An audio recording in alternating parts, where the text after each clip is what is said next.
शहर का लड़का आरव एक पेशेवर फोटोग्राफर अपनी बचपन की गर्लफ्रेंड अनुष्का और दोस्त नील के साथ एक वीरान गांव रत्नपुर पहुंचा था।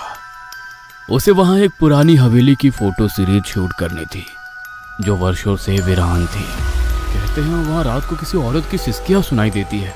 What the hell? तो हम वहाँ क्यों जा रहे हैं? अरे ये सब बकवास होती है।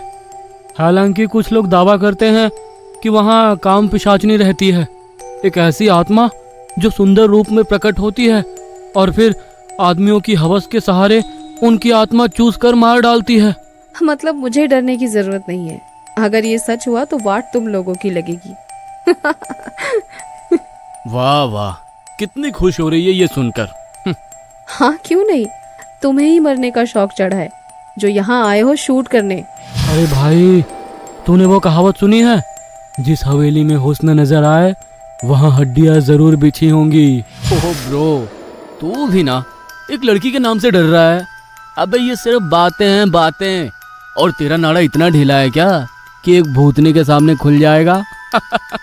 लेकिन फिर भी अनुष्का को रात में वहां जाना ठीक नहीं लग रहा था।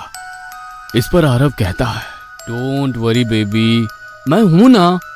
शाम के 6 बजे वो तीनों हवेली पहुंचे। जर्जर दरवाजा, चारों तरफ इतना जाला कि आगे बढ़ना मुश्किल और बिल्कुल घोप अंधेरा। लेकिन जैसे ही आरव ने पहला कदम अंदर रखा, उसे एक खुशबू आई, बेहद मीठी, जैसे किसी औरत के गीले बालों की।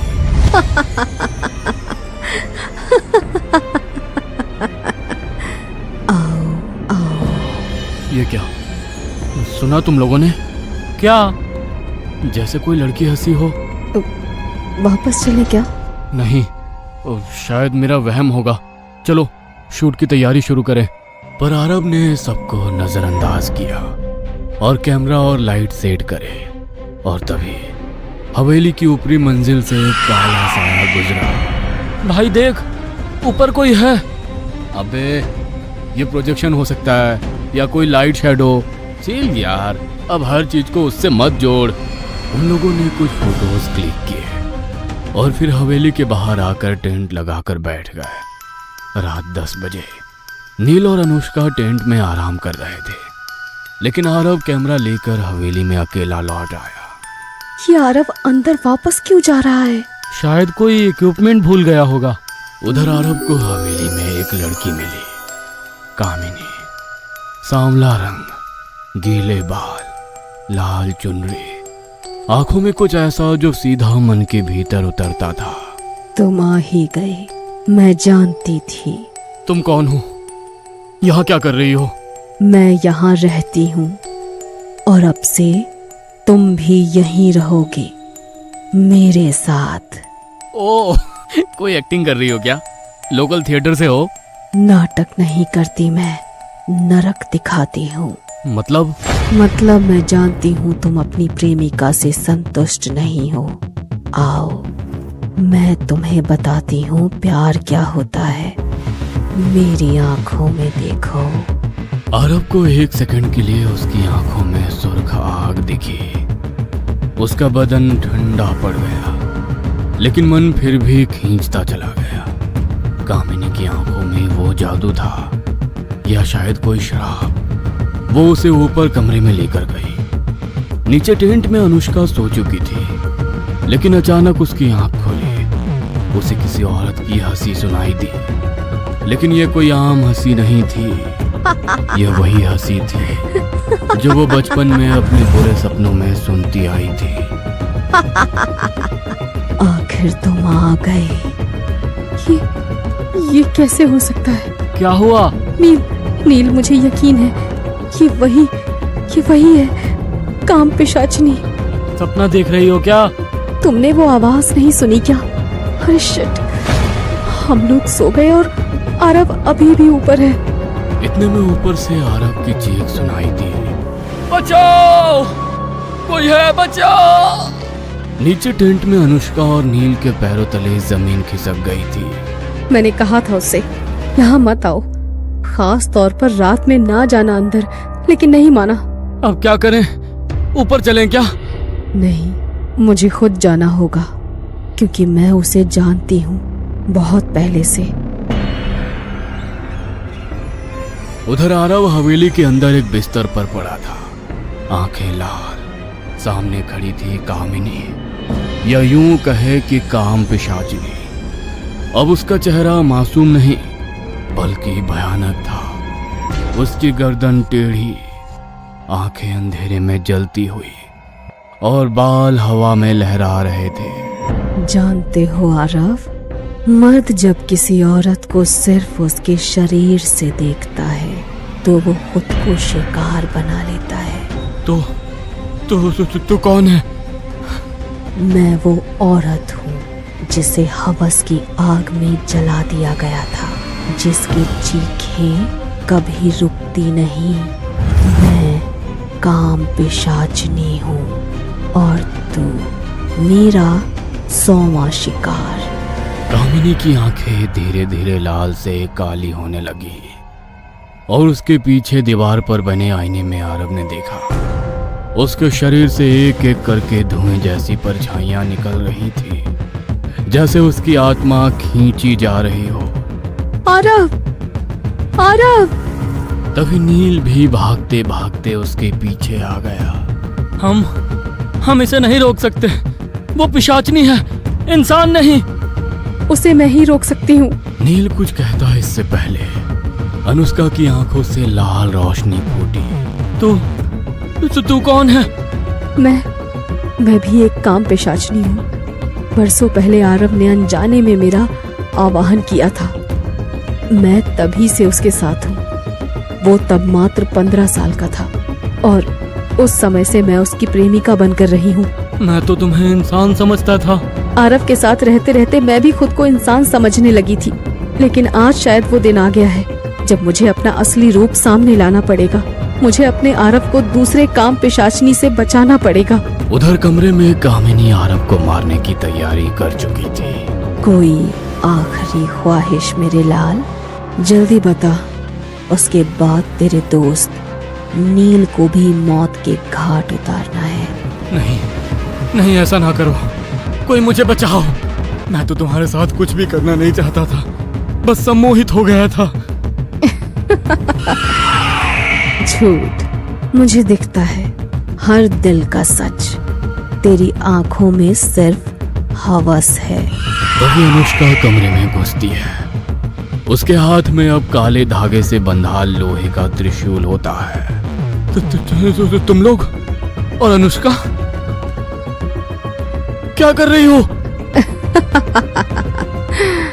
तुम लोग इसे नहीं बचा सकते। कामिनी, बहुत हो गया। आज तेरा अंत होगा। तू क्या करेगी? आधी औरत, आधी शैतान, ना इधर की ना उधर की। मैं क्या हूँ उससे फर्क नहीं पड़ता, लेकिन मैं आरव से प्यार करती हूँ और उसे बचा कर रहूंगी। गद्दार कहीं की, पहले तुझे ही खत्म कर देती हूँ। कमरे में तांत्रिक युद्ध शुरू होता है। कामिनी हवा में उड़ती है, उसके चित्कार से खिड़कियां फटने लगती है। अनुष्का मंत्र पढ़ती है, त्रिशूल से उस पर वार करती है। कामिनी के शरीर से भूत छायाएं निकलती हैं और एक एक कर चिल्लाकर जलने लगती है। जैसे ही अनुष्का कामिनी को मारती है, कामिनी जमीन पर गिरती है और बुदबुदाती है। मैंने सिर्फ उन्हीं को मारा जिन्होंने औरतों के जिस्म से खेला।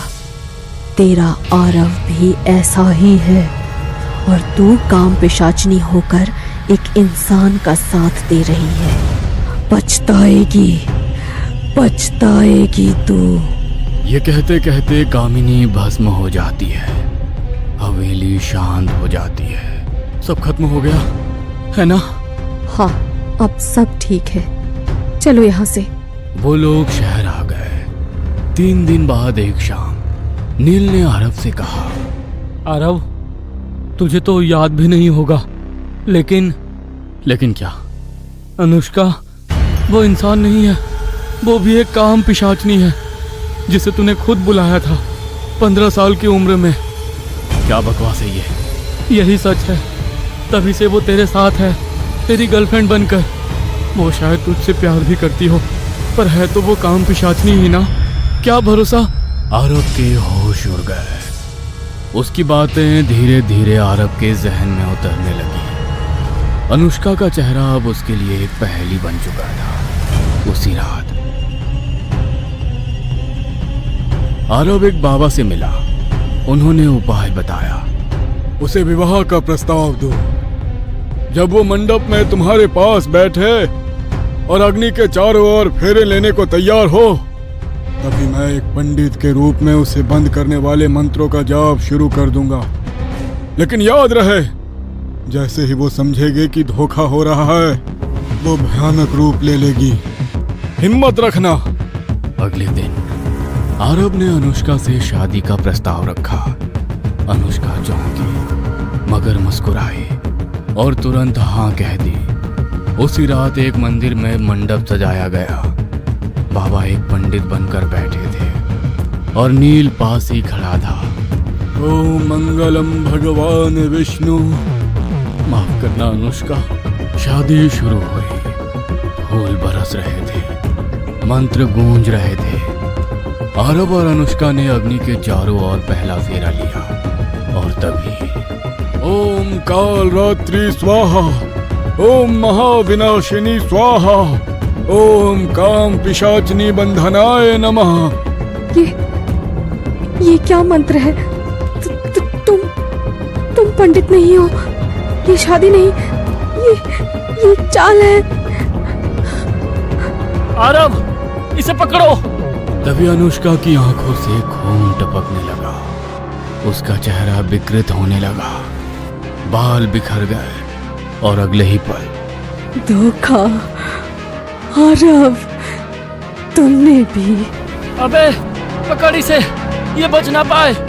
लेकिन अनुष्का ने एक झटका मारा और नील हवा में उड़कर सीधा अग्निकुंड में जा गिरा। आरब! नील की भयानक चीखों के बीच उसका शरीर जलने लगा और अग्नि से काले धुएं की लपटें उड़ने लगी। ओम छिन्नमस्ता चतुर्भुजा कपाल दंड धारिणी स्वाहा। बाबा, मैं तुझे चीर दूंगी। तुझे नर्क से भी गहरी पीड़ा होगी। अनुष्का, मत करो, प्लीज मत। तुम्हें नहीं मार सकती आरव, क्योंकि मैं तुमसे प्यार करती हूँ। पर ये बाबा, उसके आंसू पहली बार इंसान जैसे थे, पर उसका शरीर अब भी दहक रहा था। आखिर बाबा ने उसे मंत्रों से बांध लिया। अब समय है। एक काम पिशाचिनी प्यार कर सकती है, वफादार हो सकती है, लेकिन इंसान कभी वफादार नहीं होता। मैंने गलती कर दी आरव, एक इंसान से प्यार करके। फिर अग्नि भभक उठी। अनुष्का की देह एक पल में राख में बदल गई। हवाओं में उसकी चीखें गूंजी और फिर सब शांत हो गया। आरब की आंखों से आंसू बह रहे थे, पछतावे से भरे हुए। वो जानता था उसने एक राक्षसी को नहीं, एक प्रेमिका को खो दिया था।